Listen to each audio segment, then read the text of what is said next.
네, 안녕하세요. 자, 오늘도 또 가이드 영상으로 찾아뵙는 교구 디렉터 전선궁 목사입니다.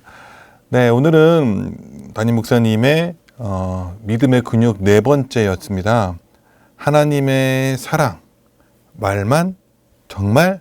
네, 담임 목사님 이런 제목 되게 좋아하시는 것 같아요. 느낌표 찍고 뭐 물음표 찍고 그렇죠? 네, 믿음의 근육, 하나님의 사랑에 대한 부분을 또 함께 나누는 시간이 되었으면 좋겠습니다. 바로 들어가겠습니다. 자, 오늘의 아이스 브레이킹은요. 내가 살면서 겪었던 신앙의 위기는 무엇이 있었는가, 또 고통은 또 무엇이 있었는가, 이런 부분을 가지고 한번 서로 나눔을 하셨으면 좋겠습니다. 그래서 어떤 어려움이 있었는가, 그죠? 예수님 믿고 정말 열심히 잘 살아가고 있는데 좀 어떤 고통이 있었고 힘드셨는지 한번 나누시면 좋을 것 같아요.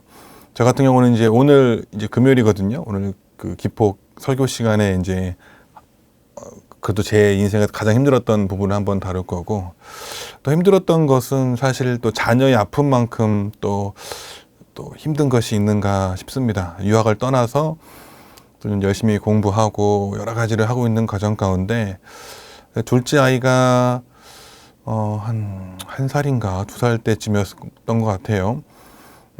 갑자기 이제 이 부분이 쑥 안으로 등까지 들어가는 것처럼 쑥 들어가는 거예요. 그래서 애가 막 되게 고통스러워하고 아파하고, 그래서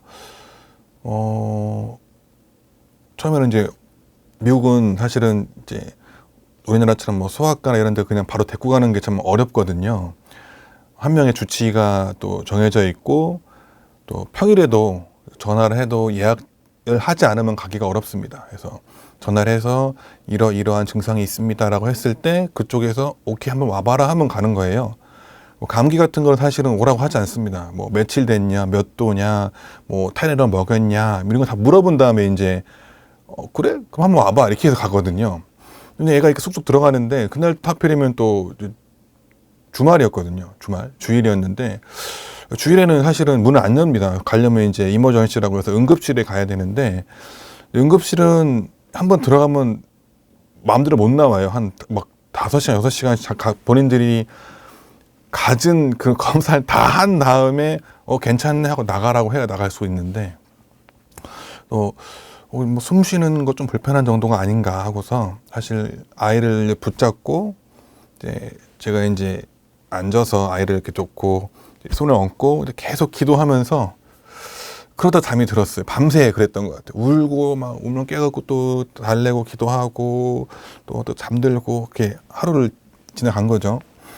다음날 아침에 이제 월요일날 전화를 해서 이러이러하다 했더니 빨리 오라는 거예요. 그래서 미국에서 이런 적이 잘 없는데 해서 이제 얼른 아이를 데리고 병원에 갔습니다. 원래는 그곳은 항상 여유가 있거든요. 뭐 이름 뭐야 물어보는데 아이를 상태를 보더니만 모든 간호사들이 막 급하게 막 움직이는 거예요. 부랴부랴 움직이고 막 이상한 기구를 갖고 와서 막 끼고 하면서 막 왜 이제 왔냐고 막 화를 내는 거죠. 그러더니 한 30분, 1시간 정도 계속 뭘 하더니 안 되겠다는 거예요. 그래서 여기서는 할 수 없고 큰 병원에 가야겠다. 그래서 앰뷸런스가 이제 왔습니다. 와가지고 그 카시트에 아이 태워갖고 뭐 다 낀 상태로 카시트 채로 들어서 이제 앰뷸런스 타가지고 이제 큰 병원으로 이동을 했어요. 약간 마음이 약간 무너져 내리는 그 느낌이 있잖아요. 이거 정말 큰일 났나 보다. 이 어린 나이에 내가 지금 내 판단을 좀 잘못했고 이제 어떡하지 하는 그런 마음, 계속 하나님은 간절히 찾고 무르짖었던 그 기억이 있습니다. 갔어요. 큰 병원에 갔는데 큰 병원 가서도 이제 이거 좀 심각하다. 이게 너무 깊이 들어간다. 이거 문제가 심각하다는 거예요. 그래서 사인을 받는 거예요. 이제 스테로이드를 써야 되는데 이걸 쓰면 잘못될 수도 있다. 이거에 문제를 삼지 않겠다는 사인을 하라는 거예요. 그래서 그 마음 아시겠죠? 어쩔 수가 없으니까 이거 안 하면 애가 더 큰일 날 것 같으니까 막 사인을 하고, 스테로이드를 막 입안으로 막 투입을 하고 애가 막 다 개워내고 막 그 한 한 몇 시간 동안 정말 그 긴급한 시간들이 막 지나갔습니다. 그래서 저는 밖에서 계속 보면서 이제 기도를 하는 거죠. 하나님 진짜 왜 이 아이에게 이런 고통을 주시냐.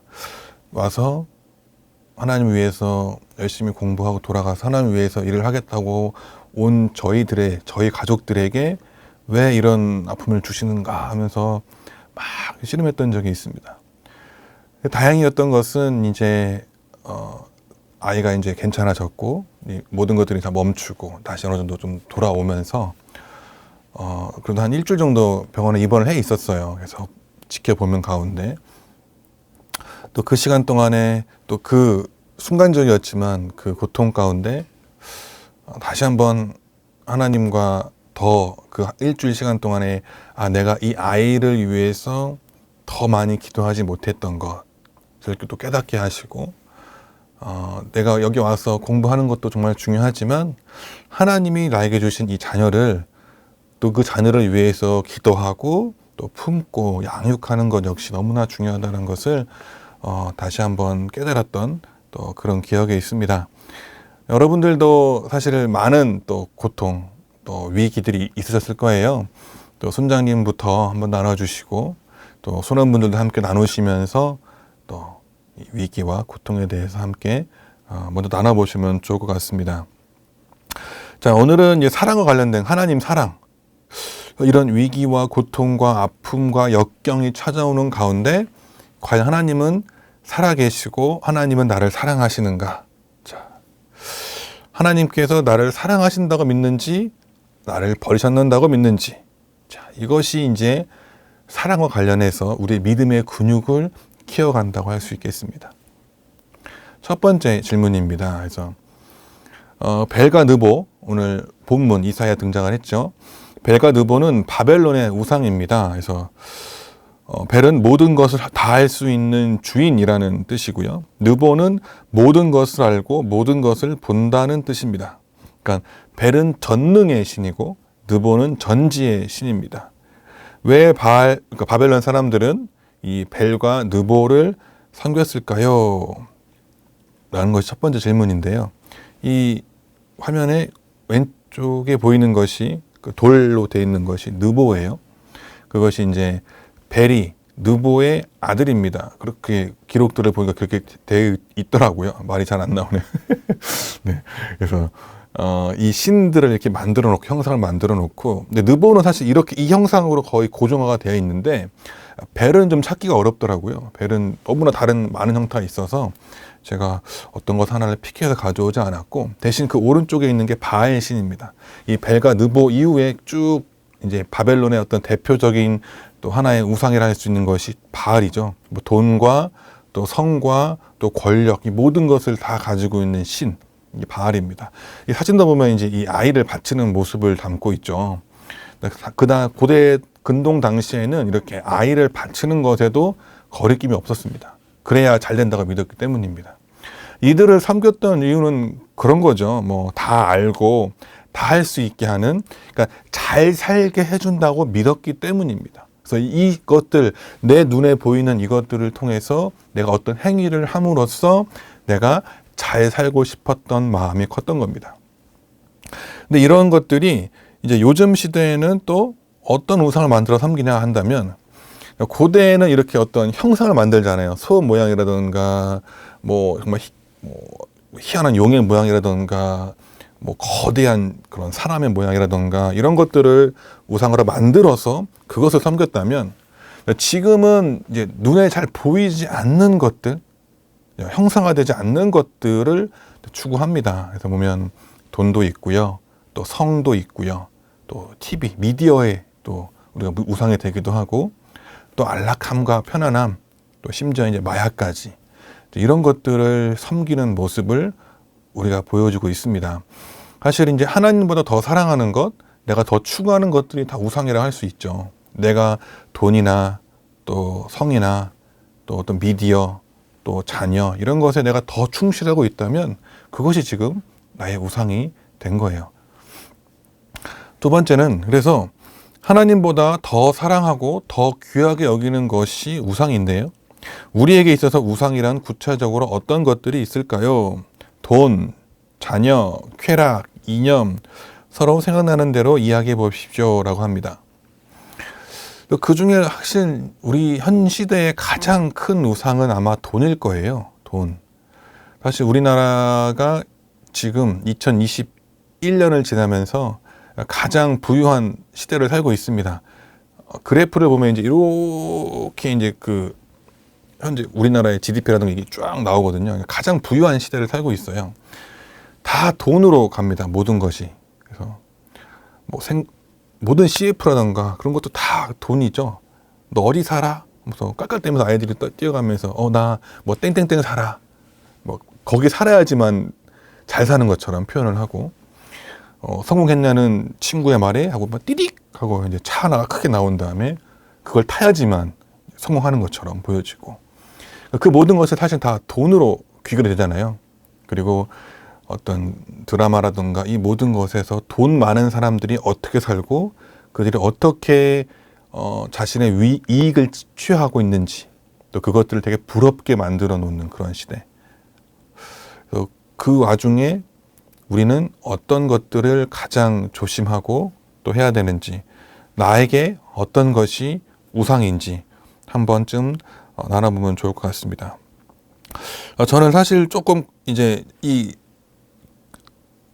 목회자의 이제 길을 걷게 되면서 참 모든 것을 조심해야 된다고 생각을 하지만 자녀가 태어난 이후에 자녀에게 내 모든 것이 가면 안 되겠구나라는 생각을 좀 하게 됐습니다. 그래서 자녀에게 모든 초점을 두고 이 아이가 막 뭘 하고 뭘 채워주고 막 이런 것들에 너무 신경 쓰면 안 되겠다라는 생각을 좀 합니다. 그래서 하나님이 분명히 자녀를 우리 가정에 허락한 이유가 무엇인지를 좀 곰곰이 알고 이 아이가 하나님께 주신 재능과 달란트를 바르게 알아서 하나님 영광을 위해서 이 아이가 어떻게 이 세상을 살아가는지에 대해서 계속해서 이야기해주고 말씀을 전해주고 함께 예배를 드리고 또 말씀을 암송하고 이런 것에 더 집중하려고 최대한 노력을 하고 있습니다. 혹여나 이게 핀트가 빗나가면 안 되니까요. 해가지고 막 결국 아이들이 막 공부를 막 해가지고 좋은 대학 가고 막 좋은 직장 가고 막 이렇게 아이를 끌어가지 않도록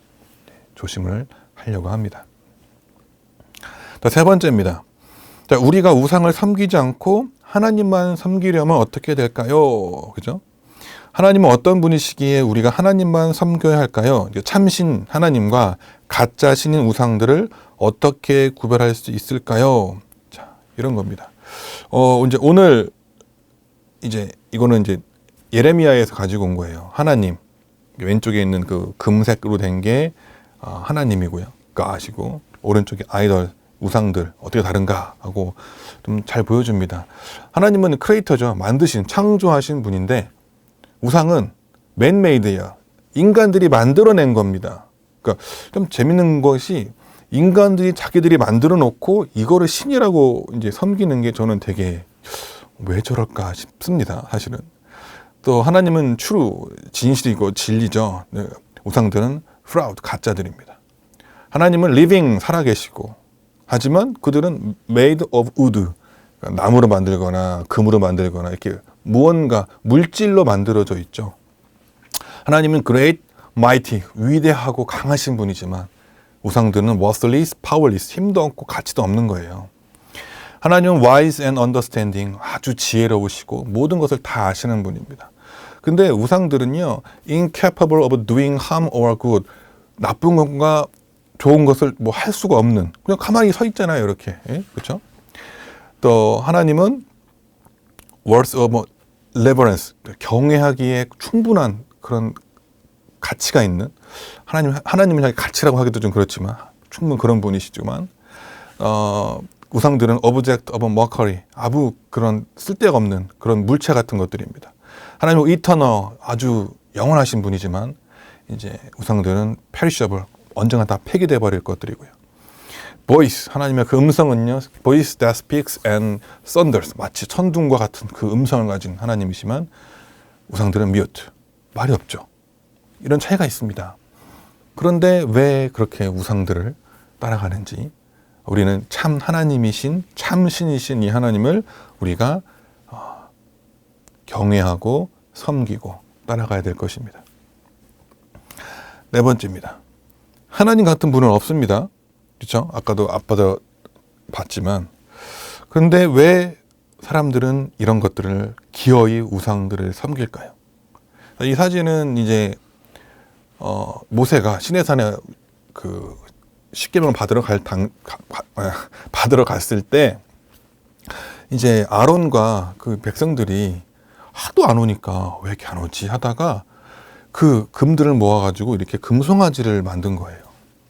하나님을 섬기는 그 이스라엘 백성들이 하나님이 그들을 어떻게 이렇게 이끌어 오신지를 알고 경험했던 이들조차도 이렇게 눈에 보이는 무언가를 추구하는 거죠. 불안한 거예요. 하나님이 안 보이니까 이게 뭔가 보이는 게 있으면 거기에 내가 눈을 고정을 하고 그곳에서 뭘 하고 절을 하고 뭐 이런 것들을 통해서 내가 안정감, 그렇게 해야지 내가 정말 저 가짜 신이, 우상이 나를 위해서 뭘 해줄 것 같은 그런 것들을 느끼게 되는 겁니다.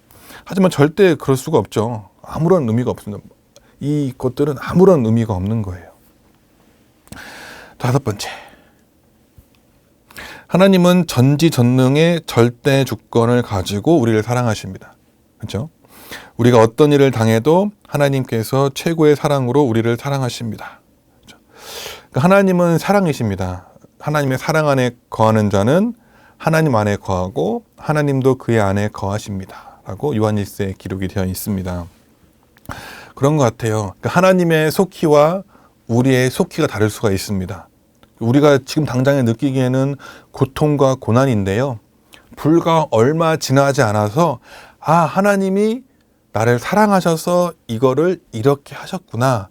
오히려 이것이 나에게 더 좋은 거였구나라는 것을 깨닫게 됩니다. 그게 이제 이것이 근데 그런 것 같아요. 한 번은 뭐 우연이겠지 할 수 있는데요. 이 우연이 계속해서 그 삶 가운데 몇 번 반복이 되면 이게 우연이 아니구나. 하나님의 섭리구나. 하나님이 일하신 거구나 하는 것을 우리가 알게 됩니다. 여러분도 그렇게 그 사랑을 느끼셨으면 좋겠습니다. 그렇죠? 우리가 알거니와 하나님을 사랑하는 자, 곧 그 뜻대로 부르심을 입은 자들에게는 모든 것이 합력하여 선을 이루느니라. 그렇습니다. 결국에는 하나님께서 그 모든 것을 선하게 이끄십니다. 하나님의 통치 섭리를 인간은 다 이해할 수가 없습니다.